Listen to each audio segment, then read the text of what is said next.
നിക്കടി അവിടെ. എങ്ങോട്ട് പോന്നു? എങ്ങോട്ടും പോകുന്നില്ല, ഇങ്ങോട്ട് തന്നെ വന്ന്. എന്തിനാ ഇപ്പൊ ഇങ്ങോട്ട് എഴുന്നള്ളിയത്? അപ്പോഴിനെ കാണാൻ. എന്തിനാ എന്നെ കാണുന്നത്? അതപ്പോഴിനെ അറിയത്തില്ലേ? എന്നിട്ടാണോ സുമതി കുഞ്ഞമ്മയുടെ മോൻ അശോക മേനവന് മാറ്റി നിനക്കൊരു ഇത്?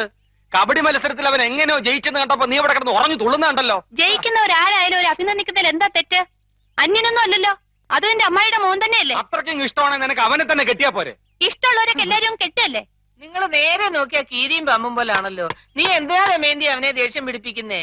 തോക്കുമ്പോഴും ദേഷ്യപ്പെടുമ്പോഴും അപ്പൂട്ടന്റെ മുഖം കാണാൻ നല്ല ചേല അമ്മായി. അശോകന്റെ തോറ്റ മോത്തിന്റെ ശൈലി നീ കണ്ടിട്ടുണ്ടോ? അതിന് അപ്പൂട്ടന്റെ അവസരം തരുന്നില്ലല്ലോ. എന്നാ കാവിലെ പാട്ട് മത്സരത്തിന് നീ വാ, അവന്റെ തോറ്റ മോന്തയുടെ ക്ലോസപ്പ് കാണാം. ചുമ്മാ തങ്ങിയെന്ന് തോറ്റാ പോരെ, അതിന് ഈ വീരവാദം വേണോ? ഏ? ചുമ്മാ തങ്ങിയെന്ന് തോറ്റാ പോരേന്ന്.